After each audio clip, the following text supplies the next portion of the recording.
ಎಲ್ಲರ ಸಹಕಾರ ನನಗಿದೆ.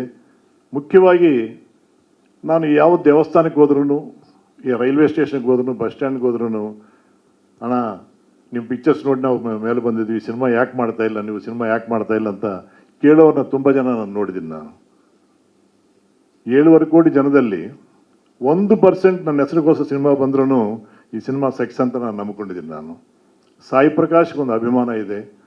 ಸಾಯಿ ಪ್ರಕಾಶ್ ಇಷ್ಟಪಡುವಂಥ ಜನ ಕರ್ನಾಟಕದಲ್ಲಿದ್ದಾರೆ. ಇಷ್ಟು ವರ್ಷ ಅವರನ್ನು ನಾನು ಸಾಕಿದ್ದಾರೆ. ಅವರ ಅಭಿಮಾನದಿಂದಾನೇ ನಾನು 105 ಚಿತ್ರ ಮಾಡೋಕ್ಕೆ ಅವಕಾಶ ಸಿಕ್ತು. ಈ 105ನೇ ಚಿತ್ರನೂ ಅಭಿಮಾನ ದೇವತೆಗಳು ಸಕ್ಸಸ್ ಮಾಡ್ತಾರೆ ಅನ್ನೋ ನಂಬಿಕೆಯಿಂದ 3ನೇ ಸ್ಟೆಪ್ ನಾನು ತೊಗೊಂಡು ಈ ಸಿನಿಮಾ ರಿಲೀಸ್ ಮಾಡ್ತಾಯಿದ್ದೀನಿ. ಇಲ್ಲಾಂದರೆ ಮನೆಯವ್ರು ಹೇಳ್ತಾರೆ, ಸಿನಿಮಾ ಮಾಡಿದೆ ಕಷ್ಟ, ಸಿನಿಮಾ ಮಾಡಿದ್ರಿ, ಸಿನಿಮಾ ಹಿಂಗೆ ರಿಲೀಸ್ ಮಾಡ್ತೀನಿ, ನೀವು ಯಾವ ರೀತಿ ಸಕ್ಸಸ್ ಮಾಡಿದೆ ಅಂತ ಹೇಳಿದೆ. ನಾನು ಇಲ್ಲ, ನಮ್ಮ ಹಿಂದೆ ಶಕ್ತಿ ಇದೆ, ಸಾಯಿ ಶಕ್ತಿ ಇದೆ, ತಪ್ಪದೇ ಸಾಯಿಬಾಬಾ ನಮ್ಮ ಸಿನಿಮಾ ಸಕ್ಸಸ್ ಮಾಡಿಕೊಡ್ತಾರೆ, ಧೈರ್ಯವಾಗಿರೋಂಥ ಮಿಸ್ಸಸ್ನ ಒಪ್ಪಿಸಿ ಈ ಪಿಕ್ಚರು ರಿಲೀಸ್ ಮಾಡೋಕ್ಕೆ ಇಷ್ಟಪಟ್ಟಿದ್ದೀನಿ. ನಾನು ಮಾಧ್ಯಮದವ್ರನ್ನ, ಪತ್ರಿಕೆ ಮತ್ತು ಕೇಳೋದು ಒಂದೇ, 5 ವರ್ಷ ನಾನು ಸಿನಿಮಾ ಮಾಡಿ ಎಲ್ಲೋ out of sight out of mind ಇರುತ್ತೆ. ನೀವೆಲ್ಲರೂ ಇಷ್ಟು ವರ್ಷ ನಾನು ಸಾಕಿದ್ರಿ, ನೀವು ಫ್ರಂಟ್ ಪೇಜ್ನಲ್ಲಿ ನಾನು ನಿಲ್ಲಿಸಿದ್ರಿ. ನೀವು ನಾಗೇಂದ್ರ ಅಂತ ನಾನು ಏನು ಕೇಳಬೇಕಾಗಿಲ್ಲ, ಯಾಕಂದರೆ ಆ ಕಾಲದಿಂದ ಈ ಕಾಲದವರೆಗೂ ಎಲ್ಲ ವಿಷಯದಲ್ಲಿ ನನಗೆ ಸಪೋರ್ಟ್ ಮಾಡಿ ನನ್ನ ಸೋದರಾಗೆ ನನ್ನ ಎದುರಿದ್ದಾರೆ ನಾಗೇಂದ್ರ ಅವರು. ನೀವೆಲ್ಲರೂ ಮಾಧ್ಯಮದವರು ಎಲ್ಲರನ್ನೂ ದಯವಿಟ್ಟು ನನ್ನ ಸಹಕಾರ ಕೊಡಬೇಕು. ಜನ ಮರ್ತೋಗಿರ್ಬೋದು ಸಾಯಿ ಪ್ರಕಾಶ್ ಕಾಂತ್ ಎಲ್ಲ ಸಿನಿಮಾ ಮಾಡ್ತಾ ಇಲ್ಲ ಅಂತ, ಬಟ್ ಈ ಸಿನಿಮಾ ಸೆಪ್ಟೆಂಬರ್ 10 ತಪ್ಪದೇ ನನ್ನನ್ನು ಪ್ರತಿ ಮನೆ ಅವರನ್ನು ಯೋಚನೆ ಮಾಡ್ತಾರೆ. ಸಾಯಿ ಪ್ರಕಾಶ್ ಇನ್ನೂ ಇದ್ದಾರೆ, ಒಳ್ಳೆ ಚಿತ್ರ ಮಾಡಿದ್ದಾರೆ, ಈ ಸಿನಿಮಾ ನಾವು ನೋಡಲೇಬೇಕು, ನೋಡ್ತೀವಿ ಅನ್ನೋ ಆಸೆ ಜನರಲ್ಲಿ ಹುಟ್ಟುತ್ತಂತ ನಾನು ನಂಬಿಕೊಂಡಿದ್ದೀನಿ. ಇದು ನನ್ನ ಜೀವನದ ನನಗೂ ಒಂದು ಕಹಿ ಅನುಭವ ಇದೆ. ಕಹಿನೇ ಯಾವತ್ತೂ ನಾವು ಮರಿಬೇಕು, ಸಿಹಿನೇ ನಾವು ತಗೋಬೇಕು ಜೀವನದಲ್ಲಿ. ಅದೇ ರೀತಿ ಸಿಹಿ ಆಸೆ ನನಗಿದೆ, ಈ ಸಿನಿಮಾ ಸಕ್ಸಸ್ ಆಗುತ್ತೆ, ಜನ ನೋಡ್ತಾರಂತ. ರಾಜು ಅವರಾಗ್ಬೋದು, ಕರವೇ ನಾರಾಯಣಗೌಡರು ಆಗ್ಬೋದು, ಇನ್ನೂ ಎಷ್ಟೋ ಕಡೆ ನಾನು ಫೋನ್ ಮಾಡಿದ್ದೀನಿ. ನಾಗೇಂದ್ರ ಒಂದು ಅಡ್ವೈಸ್ ಕೊಟ್ಟಿದ್ದಾರೆ, ಕೇವಲ ಬೆಂಗಳೂರು ಮಾತ್ರ ಪ್ರೆಸ್ ಮೀಟ್ ಬೇಡ, ಮೈಸೂರಿನಲ್ಲಿ ಮಾಡಿ, ಚಿತ್ರದುರ್ಗ ಮಾಡಿ, ಬಳ್ಳಾರಿ ಮಾಡಿ, ಕೊಪ್ಪಳ ಗಂಗಾವತಿ ಮಾಡಿ, ಈ ಕಡೆ ಗುಲ್ಬರ್ಗ ಮಾಡಿ, ಎಲ್ಲ ಕಡೆ ಮಾಡಿದರೆ ಮರ್ತೋಗಿದ್ದಂಥ ಸಾಯಿ ಪ್ರಕಾಶ್ನ ಪುನಃ ಅವರು ಅವಲೋಕನ ಮಾಡ್ಕೊತಾರೆ. ಸಾಯಿ ಪ್ರಕಾಶ್ ಚಿತ್ರ ಮಾಡಿದ್ದಾರೆ, ಇದ್ದಾರೆ ಇಂಡಸ್ಟ್ರಿಯಲ್ಲಿ ಅನ್ನೋದು ಒಂದು ಬರುತ್ತಂತ ನಾಗೇಂದ್ರ ಸಲಹೆ ಕೊಟ್ಟಿದ್ದಾರೆ. ಅದೇ ರೀತಿ ಕರ್ನಾಟಕಾದ್ಯಂತ ನಾನು ಪ್ರೆಸ್ ಮೀಟ್ ಮಾಡಿ ಒಂದು 45 ದಿನ ನಾನು ಈ ಸಿನಿಮಾಗೆ ಹೋಮ್ವರ್ಕ್ ಮಾಡ್ತೀನಿ. ನಾನು July 1st weak R 2nd weak ಮಳೆ ನೋಡಿಕೊಂಡು, ಈ ಮಳೆಗಾಲ ತುಂಬ ಡೇಂಜರ್ ಆಗುತ್ತೆ, ಯಾಕಂದರೆ ರಿಲೀಸ್ ದಿನನೇ ಮಳೆ ಬಂದರೆ ಜನ ಬರೋದಕ್ಕೆ ಕಷ್ಟ ಆಗುತ್ತೆ. ಜುಲೈ ಮಳೆ ಕಡಿಮೆ ಆಗುತ್ತೆ ಅಂತ ಅಂದ್ಕೊಂಡಿದ್ದೀನಿ. ಜುಲೈನಲ್ಲಿ ಈ ಸಿನಿಮಾ ರಿಲೀಸ್ ಮಾಡಬೇಕಂತ ನಾನು ಆಸೆ ಪಟ್ಟಿದ್ದೀನಿ. ನಿಮ್ಮೆಲ್ಲರ ಸಹಕಾರ ನಮಗಿರಲಿ. ಈ ಚಿತ್ರದಲ್ಲಿ ಪಾತ್ರ ಮಾಡಿದ ಕಲಾವಿದರಾಗ್ಬೋದು, ಸಾಂಕೇತಿಕ ನಿಪುಣರಾಗ್ಬೋದು, ಯಾರನ್ನು ಏನು ಆಸೆ ಪಡದೆ ನಮ್ಮ ಡೈರೆಕ್ಟ್ ಉಳಿಬೇಕು, ನಿಲ್ಲಬೇಕು ಅನ್ನೋ ವಿಷಯದಿಂದ ಎಲ್ಲ ಸಹಕಾರ ಕೊಟ್ಟಿದ್ದಾರೆ. ನಮ್ಮ ಕಲಾವಿದರಿಗೆ, ನನ್ನ ಕುಟುಂಬದಲ್ಲಿ ಇರುವಂಥ ಎಲ್ಲ ತಾಂತ್ರಿಕ ವರ್ಗದವರಿಗೆ ನಾನು ಹೃದಯಪೂರ್ವಕ ನಮಸ್ಕಾರಕ್ಕೆ ನಾನು ಇಷ್ಟಪಡ್ತೀನಿ. ತುಂಬ ಆಸೆ ಇತ್ತು ಈ ಥರ ಒಂದು ಸಿನಿಮಾ ಮಾಡಬೇಕು ಅಂತ. ಆ ಕಾಲದಲ್ಲಿ ಕರೋನಾ ಇರೋದ್ರಿಂದ ಅವಾರ್ಡ್ಗೆ ನಾನು ಅಪ್ಲೈ ಮಾಡೋಕ್ಕಾಗಲಿಲ್ಲ. ಆ ಟೈಮ್ನಲ್ಲಿ ಅಪ್ಲೈ ಮಾಡಿದರೆ ಅವಾರ್ಡ್ ಸಿಕ್ಕಿರ್ಬೋದೇನೋ. 2020 ಆಗಿರೋದ್ರಿಂದ ಎಲ್ಲಿಯೂ ಅಪ್ಲೈ ಮಾಡೋಕ್ಕೆ ಅವಕಾಶ ಇರಲಿಲ್ಲ. ಜನಗಳೇ ನನಗೆ ಒಂದು ಅವಾರ್ಡ್ ಕೊಡ್ತಾರೆ, ರಿವಾರ್ಡ್ ಕೊಡ್ತಾರೆ ಅಂತ ಆಸೆ ನನಗಿದೆ. ನಿಮ್ಮೆಲ್ಲರ ಸಹಕಾರ ಇರಲಿ ಅಂತ ನಾನು ಕೇಳ್ಕೊತಾ ಇದ್ದೀನಿ. Om Shri Sairam. God bless you. Thank you sir. ಇಲ್ಲ, ರಾಷ್ಟ್ರವಾದ ಸಹಕಾರ ನನಗೆ ಬೇಕಾಗಿತ್ತು. ಯಾಕಂದರೆ ಈ ಕಾಲದಲ್ಲಿ ಸಿನಿಮಾ ಮಾಡೋದು ತುಂಬ ಕಷ್ಟಪಟ್ಟು ಸಿನಿಮಾ ಮಾಡಿದ್ರೂ ಬಿಡುಗಡೆ ಮಾಡೋದು ಇನ್ನೂ ಕಷ್ಟ. ಬಿಡುಗಡೆ ಮಾಡಿದ್ರೂ ಜನ ಥಿಯೇಟ್ರಿಗೆ ಬರ್ತಾರೋ ಬರಲ್ವೋ ಅನ್ನೋದು ಒಂದು ಕನಸಾಗಿದೆ.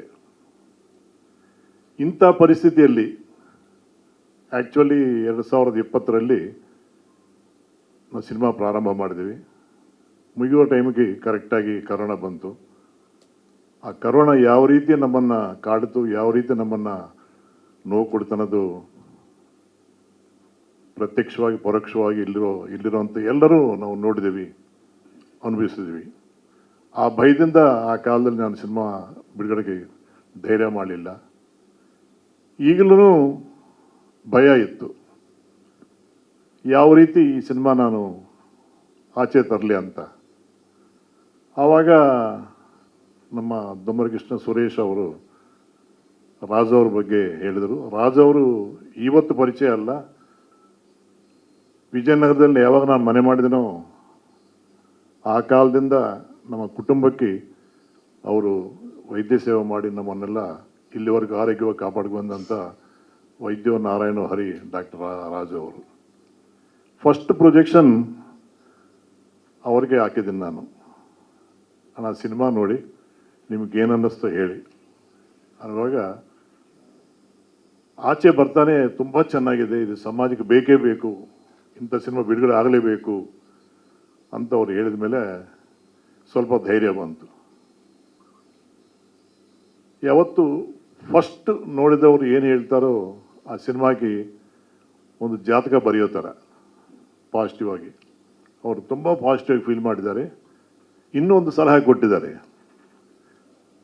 ನೀವೆಲ್ಲ ಕಾಮಿಡಿ ಎಲ್ಲ ಚೆನ್ನಾಗಿ ಮಾಡ್ತಿರಲ್ವಾ, ಬರೀ ಸೆಂಟಿಮೆಂಟ್ ಈ ಸಿನಿಮಾನಲ್ಲಿದೆ, ಕಾಮಿಡಿ ಯಾಕೆ ಮಾಡಬಾರ್ದು, ನೀವು ಶೂಟಿಂಗ್ ಮಾಡಿದಂದರೆ ನಾನು 10 ಲಕ್ಷ ಕೊಡ್ತೀನಿ, ಶೂಟಿಂಗ್ ಮಾಡಿ ಆ್ಯಡ್ ಮಾಡಿ ಅಂತ ಹೇಳಿದ್ದಾರೆ. ನಾನು ಹೇಳಿದ್ದೀನಿ, ಅಣ್ಣ ಇದು ಆ ಥರ ಸಿನಿಮಾ ಇಲ್ಲ, ಒಂದು ಮೋಟಿವೇಶನ್ ಆಗಿ ಇಟ್ಕೊಂಡು ನಾನು ಈ ಸಿನಿಮಾ ಮಾಡಿದ್ದೀನಿ. ನಾನು ಪುನಃ ಮಧ್ಯದಲ್ಲಿ ನಾನು ಕಾಮಿಡಿ ತುರುಕಿ ಏನೇನೋ ಮಾಡಿದರೆ ಅದು ಬೇರೆ ಥರ ಆಗ್ಬೋದು, ಇಟ್ ವೋಂಟ್ ರೀಚ್ ಅಂತ ನಾನು ಅವನ್ನ ಕನ್ವಿನ್ಸ್ ಮಾಡಿದ್ದೀನಿ. ಅವ್ರು ಹೇಳಿದ್ದಾರೆ, ನೀವು ಧೈರ್ಯವಾಗಿ ಬಿಡುಗಡೆ ಮಾಡಿ, ನಿಮ್ಮಿಂದ ನಾನು ಇದ್ದೀನಿ, ನಿಮ್ಗೆ ಯಾವ ರೀತಿ ಸಹಾಯ ಬೇಕೋ ನಾನು ಮಾಡಿದೆ ಅಂತ ಅವ್ರು ಮಾತು ಕೊಟ್ಟಿದ್ದಾರೆ ನಮ್ಮ ರಾಜು ಅವರು. ಅವರು ಸಿನಿಮಾ ರಂಗಕ್ಕೆ ಸಂಬಂಧಪಟ್ಟವರಲ್ಲ, ಆದ್ರೂ ಕರೋನಾ ಟೈಮ್ನಲ್ಲಿ ಸಿನಿಮಾ ರಂಗಕ್ಕೆ ತುಂಬ ಸೇವೆ ಮಾಡಿದ್ದಾರೆ ಥ್ರೂ ದೊಮ್ಮರಕೃಷ್ಣ ಸುರೇಶ್. ಅವರೆಲ್ಲ ಲಿಸ್ಟ್ ಮಾಡಿಕೊಂಡು ಸಿನಿಮಾ ರಂಗದಲ್ಲಿ ಯಾರ್ಯಾರು ಕಷ್ಟದಲ್ಲಿದ್ದಾರೆ, ಯಾವ್ಯಾವ ಡಿಪಾರ್ಟ್ಮೆಂಟ್ ಕಷ್ಟದಲ್ಲಿದ್ದಾರೆ ಅಂತ ಲಿಸ್ಟ್ ಕೊಡೋದು ರಾಜು ಅವರು, ಅವ್ರ ಅಕೌಂಟ್ ತೊಗೊಳೋದು, ಅಕೌಂಟ್ಗೆ ಆಗ್ತಾ ಇರೋದೇ ಕೆಲಸ ಮಾಡಿದ್ದಾರೆ ಅಂಥವರು ನಮ್ಮ ಡಾಕ್ಟರ್ ರಾಜು ಅವರು. ಸಿನಿಮಾ ರಂಗಕ್ಕೆ ಸಂಬಂಧ ಇಲ್ಲದವರು ಸಿನಿಮಾ ರಂಗಕ್ಕೆ ತುಂಬ ಸೇವೆ ಮಾಡಿದಂಥವ್ರು ಡಾಕ್ಟರ್ ರಾಜು ಅವರು.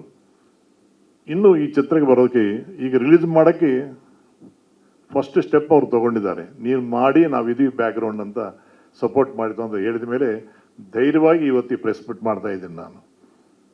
ಅದರ್ವೈಸ್ ನನಗೆ ಧೈರ್ಯ ಇಲ್ಲ, ಯಾಕಂದರೆ ಜನ ಬರ್ತಾರೋ ಬರಲ್ವೋ ಅಂತ ಭಯ ನನಗಿತ್ತು. ನನ್ನ ಹಿಂದೆ ರಾಜು ಅವರು ಇದ್ದಾರೆ, ಏನೇ ಕಷ್ಟ ಬಂದರೂ ನಾನು ಇರ್ತೀನಿ ಅಂತ ಅವ್ರು ಮಾತು ಕೊಟ್ಟಿದ್ದಾರೆ. ಆ ಧೈರ್ಯದಿಂದ ನಾನು ಪಿಕ್ಚರು ಸ್ಟಾರ್ಟ್ ಮಾಡಿದ್ದೀನಿ. ಅಷ್ಟೇ ಅಲ್ಲ, ನಮ್ಮ ಆ್ಯಂಕರ್ ದಿವ್ಯಾ ಆಲೂರ್ ಅವರಿದ್ದಾರೆ, ಇವರೆಲ್ಲ ಇಂಡಸ್ಟ್ರಿಯಲ್ಲಿದ್ದಾರೆ. ಅವರು ಕರವೇ ಅಧ್ಯಕ್ಷರಾದಂಥ ನಾರಾಯಣಗೌಡರವ್ರು ಮೀಟ್ ಮಾಡಿದ್ದಾರೆ. ಮೀಟ್ ಮಾಡಿ ಈ ರೀತಿ ನಮ್ಮ ಅಂಕುಲ್ ಸಾಯಿ ಪ್ರಕಾಶ್ ಅವರು ಈ ಥರ ಸಿನಿಮಾ ಮಾಡಿದ್ದಾರೆ, ಡಾಕ್ಟರ್ ರಾಜು ಅವರೆಲ್ಲ ಸಪೋರ್ಟ್ ಮಾಡಿದ್ರು ಅಂತ ಹೇಳಿದ್ದಾರೆ. ಮೊದಲನೇ ದಿನ ಜನ ಬರ್ತಾರೋ ಬರಲ್ವೋ ಅಂತ ಭಯ ಬಿದ್ದಿದ್ದಾರೆ ಏನು ಅಂತ ಅವ್ರನ್ನ ಹೇಳುವಾಗ ಅವ್ರು ನನ್ನ ಕರೆಸ್ಕೊಂಡಿದ್ದಾರೆ. ಕರ್ನಾಟಕದಲ್ಲಿರುವಂಥ ಕರವೇ ಸದಸ್ಯರೆಲ್ಲರಿಗೂ ನಾನು ಖುದ್ದಾಗಿ ಹೇಳ್ತೀನಿ, ಈ ಸಿನಿಮಾ ನೋಡಲೇಬೇಕು, ಈ ಸಿನಿಮಾನಲ್ಲಿ ವಿಶೇಷ ಇದೆ ಅಂತ ಅವರು ನನಗೆ ಮಾತು ಕೊಟ್ಟಿದ್ದಾರೆ. ಎರಡನೇ ಸ್ಟೆಪ್ ಅಂದರೆ ಓಪನಿಂಗ್ ಡೇ ಒಂದು ಥಿಯೇಟ್ರಿಗೆ ಒಂದು 50 ಜನ ಆದರೂ ಕರವೇ ಅವರು ಬಂದು ಸಿನಿಮಾ ನೋಡ್ತಾರೆ. 50 ಜನ ನೋಡಿ ಇನ್ನೊಬ್ಬ 50 ಜನ ಸಿನಿಮಾ ಥಿಯೇಟ್ರ್ ಬರ್ತಾರೆ ಅನ್ನೋದು ಒಂದು ಕಾನ್ಫಿಡೆನ್ಸ್ ಅಲ್ಲಿ ಬರ್ತಾ ಇದೆ ಅನ್మాట. That was my second step. ಸ್ವಾದಿಷ್ಟತೆಯ ಸ್ವಾದ, ತಾಜಾತನದ ಆಹ್ಲಾದ, ಉತ್ತಮ ಆರೋಗ್ಯ ಮತ್ತು ಹೆಚ್ಚಿನ ರೋಗ ನಿರೋಧಕ ಶಕ್ತಿಯ ವೃದ್ಧಿಗೆ ಈಗ ನಿಮಗೆ ಸಿಗುತ್ತಿದೆ ಉತ್ತಮ ಗುಣಮಟ್ಟದ ಪೌಷ್ಟಿಕಾಂಶ Shri Vaidik millet health mix. ಇದು ಸಿರಿಧಾನ್ಯಗಳ ಸಂಪತ್ತು.